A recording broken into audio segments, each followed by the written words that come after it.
Hello friends, welcome back to my YouTube channel. I hope आप सब अच्छे होंगे। कभी ना कभी आपने अपने लाइफ में असफलता का सामना ज़रूर करा होगा। तो क्या हमें असफलता से डरकर बैठ जाना चाहिए? नहीं दोस्तों, हमें असफलता का डटकर सामना करना चाहिए और मेहनत करनी चाहिए ताकि हमें सफलता हासिल हो। वो तो आपने सुना ही होगा, failure is the road to success. तो चलिए आज मैं आपके लिए टॉप 10 करंट अफेयर्स लाई हूँ 25 मई के। तो बढ़ते हैं अपने पहले क्वेश्चन पे। Which country has recently hosted the second AI summit? हाल ही में किस कंट्री ने सेकंड AI summit को होस्ट करा था? तो इसका सही आंसर है साउथ कोरिया। साउथ कोरिया की कैपिटल हमारी सियोल है, ठीक है। और ये AI से क्या समझते हैं हम? Artificial intelligence. नाउ एआई जो ये सबमिट हुई थी, इसका मेन एम था, क्या एम था कि जो जॉब जा रही हैं लोगों की हर सेक्टर में, हमें पता है कि अब एआई आ चुका है, चाहे वो एजुकेशन का सेक्टर हो, मेडिकल लाइन हो, इंजीनियरिंग सेक्टर हो या फिर कोई हमारा कोऑपरेटिव सेक्टर हो। तो लोगों की जॉब जा रही थी एआई की वजह से, तो ये बहुत बड़ा कंसर्न है रिगार्डिंग जॉब सिक्योरिटी। इसलिए इसके सॉल्यूशन के लिए एआई समिट रखी गई थी। ये हमारा दूसरा एडिशन है इस समिट का। तो पहला एडिशन हमारा हुआ था यूनाइटेड किंगडम में। अब जो नेक्स्ट एडिशन होगा वो हमारा फ्रांस में होगा 2025 में। अब जो नॉर्थ कोरिया और साउथ कोरिया का जो डिवीजन है, उस लाइन को हम बोलते हैं 38 डिग्री पैरेलल या डिमिक्रेशन लाइन। मतलब ये लाइन है, यहाँ पे हमारा नॉर्थ कोरिया है, ये साउथ कोरिया है। इस लाइन को हम 38 डिग्री बोलते हैं या फिर हम डिमिक्रेशन लाइन बोलते हैं। अब एआई एक्ट जो आया था वो यूरोपियन यूनियन लाया था, ठीक है। अभी हमने पढ़ा है कि एआई मॉडल्स काफी आ गए हैं इंडिया में। तो एआई सिटी जो बनेगी इंडिया में वो हमारे लखनऊ में बनेगी। लखनऊ किसकी कैपिटल है? ये उत्तर प्रदेश की कैपिटल है। एआई टीचर, एआई टीचर जो है वो केरला में इन्वेंट हुआ है, उसका नाम हमारा आइरिस है। एआई इंजीनियर का नाम देविका है और एआई एंकर, पहली एआई एंकर का नाम सना है जो इंडिया टुडेज की है। Next question. What is the name of the project under which the Indian Army will learn war tactic from ancient text? मतलब कि एक प्रोजेक्ट हाल ही में रिलीज करा गया है जिसमें इंडियन आर्मी को पुराने हमारे ग्रंथ से लड़ने की टेक्निक सिखाई जाएंगी, ठीक है। और पुराने ग्रंथ मतलब वेद, पुराण, महाभारत हो गया, और जो पुरानी तकनीक होती थी वो इंडियन आर्मी को सिखाई जाएगी। क्योंकि जो इंडियन आर्मी की जो अभी तकनीक है, जो टेक्निक है वॉर लड़ने की, वो बहुत सालों से सेम चल रही है। तो उसमें कुछ बदलाव करा जाए ताकि वो अपने दुश्मनों से लड़ सके, उनके लिए एक नई तकनीक हो, उनके लिए मतलब वो समझना थोड़ा मुश्किल हो जाएगा, जिसकी वजह से इंडिया उनसे जीत पाएगी। तो एक नई तकनीक उनको सिखाई जा रही है, जो कहाँ से ली जा रही है? हमारे एंशिएंट टेक्स्ट से ली जा रही है। तो इस प्रोजेक्ट का जो नाम होगा हमारा, प्रोजेक्ट होगा प्रोजेक्ट सत्य, सॉरी प्रोजेक्ट हमारे ये होगा प्रोजेक्ट उद्धव, ठीक है। अब जो प्रोजेक्ट उद्धव है, इसमें हमारी जो इंडियन आर्मी है उसको ट्रेन करा जाएगा टू लर्न टैक्टिक्स फ्रॉम वेद, पुराण और महाभारत। इसमें जो मेन फोकस होगा वो गोरिल्ला वॉर। गोरिल्ला वॉर कहाँ से, मतलब ये गोरिल्ला वॉर एक तकनीक है लड़ाई की, जो हमारा मराठन जो आर्मी थी उससे आती है। चाणक्य के अर्थशास्त्र से लेंगे हम तकनीकें, और वेद और पुराण से लेंगे। अब हम देख रहे हैं कि हर चीजों में हमारे एंशिएंट ग्रंथ को बढ़ावा दिया जा रहा है, चाहे वो हमारी एजुकेशन पॉलिसी हो या फिर हमारे साइंटिस्ट की इन्वेंशंस हो या फिर इंडियन आर्मी के लड़ने की तकनीकें हो, ठीक है। अब इंडिया का है, इंडिया का जो बॉर्डर है मेन जो कंट्रीज से हो रहा है वो पाकिस्तान और चाइना है, जो बहुत डिप्लोमेटिक रिलेशनशिप रहता है इंडिया के साथ। इसलिए इंडियन आर्मी के लिए बहुत इंपॉर्टेंट है कि अपने आप को हमेशा तैयार रखें एक वॉर के लिए, क्योंकि कभी भी जो वर्ल्ड का जो सिनेरियो है वो कभी भी चेंज हो सकता है, ठीक है। तो इंडियन आर्मी को हमेशा तैयार रखना चाहिए, इसलिए प्रोजेक्ट उद्धव को ऑर्गेनाइज करा है। और प्रोजेक्ट उद्धव ऑर्गेनाइज कौन कर रहा है? इंडियन आर्मी और United service institute of India, जिसे थिंक टैंक बोलते हैं, ठीक है। Now, question number third, which is the name of project under which BRO successfully used indigenous reju-paved construction technology in Ladakh? अच्छा, BRO क्या होता है? BRO होता है बॉर्डर रोड ऑर्गेनाइजेशन, जो बॉर्डर बनाते हैं, सॉरी जो रोड बनाते हैं बॉर्डर एरिया में, मतलब जो हमारी जो देश की जो बॉर्डर हैं, जो जैसे इधर हमारा हो गया Bangladesh, Nepal, the China side, ठीक है, तो जहाँ पे बॉर्डर पे जो रोड बनाते हैं उस ऑर्गेनाइजेशन को बॉर्डर रोड ऑर्गेनाइजेशन बोलते हैं। ये सिर्फ एक कंट्री के बॉर्डर पे काम नहीं करता है, वो है पाकिस्तान। ठीक है, पाकिस्तान के साथ तो कोई भी काम नहीं करना चाहता है। ठीक है, तो बीआरओ सिर्फ पाकिस्तान के साथ, पाकिस्तान की जो बॉर्डर है उससे कनेक्टेड रोड नहीं बनाता है, वहां पे कोई दखल अंदाजी नहीं देता है। तो ये जो प्रोजेक्ट है जो लद्दाख में अभी हाल ही में रोड कंस्ट्रक्ट होगी, और वो एक टेक्नोलॉजी के द्वारा कंस्ट्रक्ट की जाएगी, रेजू पेवर्ड। अभी हम आगे पढ़ेंगे ये क्या टेक्नोलॉजी होती है। ठीक है, तो ये जो हमारा इस प्रोजेक्ट का नाम है प्रोजेक्ट विजायक। ओके, अब ये प्रोजेक्ट विजायक है, ये कहाँ पे लॉन्च किया गया है? कारगिल में लॉन्च किया गया है। अब कारगिल के जो हमारे दो हिस्से हैं, एक है लद्दाख और एक है लेह। ठीक है, तो ये जो प्रोजेक्ट विजायक है हमें लद्दाख में रिलीज किया गया है। अब हमने बताया था इसमें रेजू पेव टेक्नोलॉजी का यूज किया जाएगा। अब लद्दाख का जो टेम्परेचर होता है वो फ्रेंड्स आपको पता है वो माइनस में चला जाता है, तो वहां पे जो रोड बनाना है वो बहुत कठिन हो जाएगा। इसके लिए एक टेक्नोलॉजी का यूज करा जाता है जो जिसका नाम है रेजू पेव टेक्नोलॉजी, जिसमें हमारे टेम्परेचर को मेंटेन करा जाता है और रोड को कंस्ट्रक्ट किया जाता है। इसमें हमारे बायो ऑयल्स का यूज होता है, बिटुमिनस का यूज होता है। ओके, अब रोड कौन सी रोड बीआरओ ने बनाई है जो थोड़ी फेमस और इम्पोर्टेंट है? एक है जम्मू कश्मीर में जिसको जोजिले पास है, अरुणाचल प्रदेश में सेला पास है, अटल सेतु ये बहुत इम्पोर्टेंट है, ये नवी मुंबई में।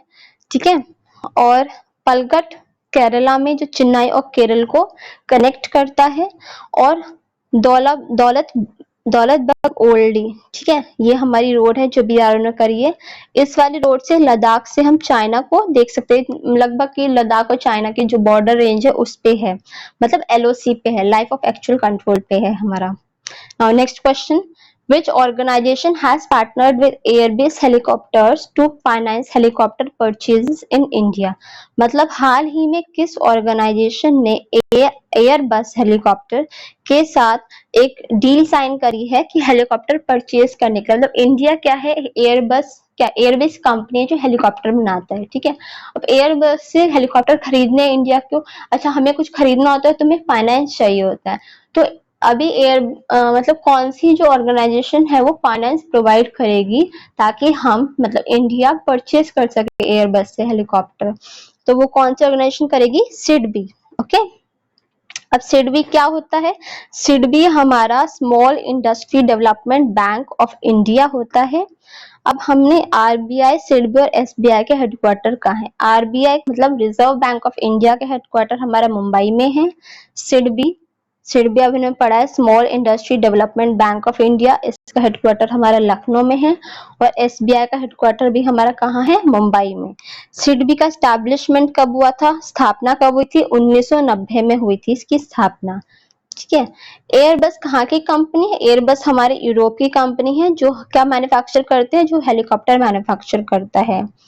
अब ये जो डील हुई थी वो कब साइन हुई थी? ठीक है, ये हमारी जब 26 जनवरी 2024 में, इस बार की जो गेस्ट थे रिपब्लिक डे पे वो कौन थे? प्रेसिडेंट ऑफ फ्रांस जो इमानुएल मैक्रोन है। ठीक है, उन्होंने एक डील साइन करी थी यहाँ पे इंडिया में आके कि वो एयरबस हेलीकॉप्टर इंडिया को देंगे। कौन सा हेलीकॉप्टर देंगे? H125 हेलीकॉप्टर देंगे। ठीक है, और ये किस कंपनी के साथ टाई अप हुई थी डील? टाटा कंपनी के साथ। तो एयरबस ट्रेनिंग सेंटर भी हो रहा है इंडिया में जो कहाँ पे है? Larsen and turbo. ठीक है, लार्सन एंड टर्बो, ये एंड है, लार्सन एंड टर्बो। ठीक है, इसका जो हेडक्वार्टर वो कहाँ है? बेंगलुरु में। अच्छा, लार्सन एंड टर्बो आपने देखा होगा जहाँ पे मेट्रो बन रहा है वो भी LNT लिखा होता है, और अभी हमारा अयोध्या मंदिर बना था उसमें भी LNT लिखा हुआ था, मतलब वहां पे जो कंस्ट्रक्शन हुई थी वो लार्सन एंड टर्बो कंपनी के अंतर्गत हुई थी।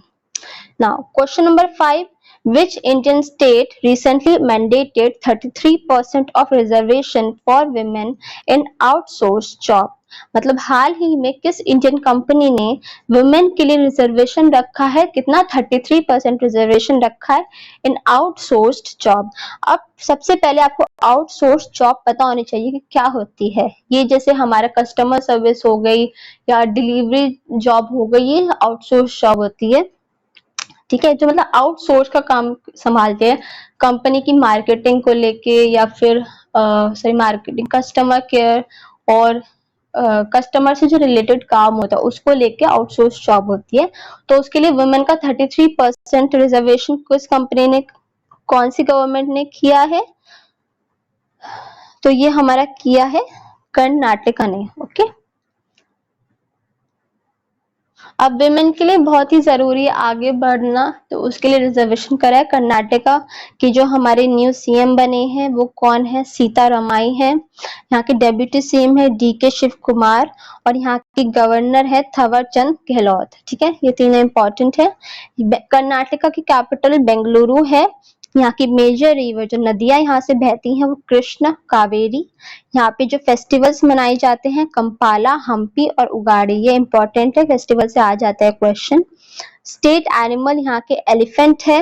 State bird Indian roller. State tree sandalwood. National park Bandipur और नेशनल रिजर्व नीलगिरी। ये स्टैटिक जीके भी बहुत ही जरूरी होती है। Question number 6. According to Indian Wildlife Institute, how many gangetic dolphin are activated to present in India? मतलब हाल ही में एक इंडियन वाइल्ड लाइफ इंस्टीट्यूट ने एक सर्वे करा था जिसके अंतर्गत गैंगेटिक डॉल्फिन कितनी पाई गई है इंडिया में। तो कितनी पाई गई है इंडिया में? ओवर हमारा पाई गई है ये ओवर 4000। ठीक है, ओवर 4000 पाई गई है गैंगेटिक डॉल्फिन। क्वेश्चन नंबर 7 पे आते हैं। What is the name of the campaign celebrating Indian Olympics bound for Paris? ये ओलंपिक्स का सिंबल है 5 रिंग्स। ठीक है, 5 रिंग्स हमारे ओलंपिक्स का सिंबल है। तो इसके लिए एक कैंपेन हुआ है इंडिया में, उसका क्या नाम है? उसका नाम है लेट्स मूव इंडियाज। ठीक है, अब इस कैंपेन के बारे में पढ़ लेते हैं। ये हमारा जो ओलंपिक्स होगा वो पेरिस समर ओलंपिक्स होगा जिसका 33rd एडिशन होगा। ये हमारा कब होगा? 2024 में होगा। ठीक है, इसमें जो इंडियन टॉर्च बेयर, अब आपने देखा होगा ओलंपिक्स में जब उसकी इनॉग्रेशन होती है तो उसमें एक प्लेयर होता है जो टॉर्च लेके, जो मशाल लेके चलता है। तो वो कौन लेके चलेंगे? अभिनव बिंद्रा लेके चलेंगे जो हमारे इंडियन शूटर हैं। ठीक है, और फ्लैग बियर मतलब फ्लैग जो लेके चलेंगे वो कौन है? शरद कमल, जो किस गेम से बिलोंग करते हैं? टेबल टेनिस से बिलोंग करते हैं। अभी जो लेट्स मूव इंडिया कैंपेन है ये हमारे रिलायंस फाउंडेशन ने ऑर्गेनाइज करा है और अभिनव बिंद्रा फाउंडेशन ने मिलकर ऑर्गेनाइज करा है। अब ये क्यों ऑर्गेनाइज करा है? To support and motivate our Indian players, मतलब कि जो हमारे इंडियन प्लेयर्स हैं जो ओलंपिक्स खेलने जा रहे हैं उनको मोटिवेट करने के लिए, उनकी जो कॉन्फिडेंस है उसको बिल्डअप करने के लिए, उनको सपोर्ट करने के लिए ये ऑर्गेनाइज करा गया है ये कैंप। अब ये 2024 में हमारा पेरिस में हो रहा है, उसके बाद 2028 में कहाँ होगा? लॉस एंजल्स में, और 2032 में हमारा ऑस्ट्रेलिया में होगा। मेनली ऑस्ट्रेलिया में कहाँ होगा? ब्रिस्बेन में होगा। तो सारी इंफॉर्मेशन आप ध्यान रखिएगा। Question number 8. How old are the ninth bone have Question number 8. How old are the Neanderthal bones that were found to harbor the oldest known human virus? मतलब कि अभी निंथर बोन्स जो हैं, मतलब ये हमारे जो बहुत आदिवासी जो बोलते हैं जिन्हें हम, वो हैं, उनकी बोन्स हाल ही में कहाँ पाई गई थी और उसमें कुछ वायरस, उनकी बोन्स में वायरसेस मिले थे। ठीक है, तो लगभग ही कितने साल पुरानी बात है? ये हमारी 50,000 साल पुरानी बात है। ये हमें 50,000 साल पुरानी बोन्स हैं। ठीक है, तो ये हम सबसे आखिरी में जो ऐसा माना जाता है कि जो निंथर रहते थे वो हमारे यूरो एशिया के एरिया में रहते थे, मतलब यूरोप और एशिया के एरिया में रहते थे ठीक है। और ये हमारे होमोसेपियंस थे, होमोसेपियन मतलब आदिवासी थे। इनको लास्ट बार कहाँ गया था, लिब्रेटल, ठीक है, सॉरी, गिब्रल्टर। गिब्रल्टर ये हमारा ब्रिटेन में है, एक टापू है ब्रिटेन में, वहां पे जगह है। तो रिसेंटली आर्कियोलॉजिस्ट ने पाया कि जो इनकी बोन्स है वो हमारी एक गुफा में मिली है रशिया में। तो डीएनए टेस्ट से पता चला कि इसके इनके जो बोन्स में है वो 3 वायरसेस पाए गए हैं, जिनका क्या नाम है, एडिनो वायरस, पैपिलो वायरस और हिरपेरी वायरस, ठीक है, ये पाया गया है। अब क्वेश्चन नंबर 9 पे आते हैं। Who recently achieve the remarkable feat of becoming the world's first triple amputee to reach the Mount Everest base camp. मतलब हाल ही में वर्ल्ड के सबसे पहले ट्रिपल एम्प्यूटी मतलब उनके 3 जो हिस्से हैं बॉडी के वो नहीं है या वो डिसेबल्ड है, ठीक है। वो तो पहले आदमी कौन बने हैं जो माउंट एवरेस्ट बेस कैंप में पहुंचे हैं, तो उनका नाम क्या है, उनका नाम हमारा है तिनकेश कौशिक। बहुत बड़ी बात है ये। अब माउंट एवरेस्ट की हाइट कितनी होती है, 8848.6 मीटर। पहली फीमेल एम्प्यूटी जो माउंट एवरेस्ट पहुंची थी वो हमारी अरुणिमा थी। अभी हमने पढ़ा था कि सबसे यंगेस्ट फीमेल जो माउंट एवरेस्ट क्लाइम करा है वो काम्या है और 16 साल की। और अभी कुछ दिन पहले एक और न्यूज आई थी कि कामी रीता पहली ऐसी वुमेन बन गई हैं जो 30 बार हमारी माउंट एवरेस्ट क्लाइम करा है, ठीक है। तो मतलब कामी रीता को कितना शौक है माउंट एवरेस्ट पे रिकॉर्ड बनाने का। अब क्वेश्चन नंबर 10 पे आते हैं। Which mystical Indian short film claim the prestigious la claim award at the Cannes film festival of 2024। ठीक है, तो केन्स फिल्म फेस्टिवल की हर दिन कुछ ना कुछ न्यूज आती रहती है। तो अभी हाल ही में किस इंडियन शॉर्ट फिल्म को ला क्लेम अवार्ड मिला था केन्स फिल्म फेस्टिवल में, तो कौन सी फिल्म थी वो, sunflower were the first ones no. तो थैंक यू फ्रेंड्स, आज के लिए इतना ही। इस चैनल को लाइक करें, शेयर करें, सब्सक्राइब करें और have a nice day. Thank you.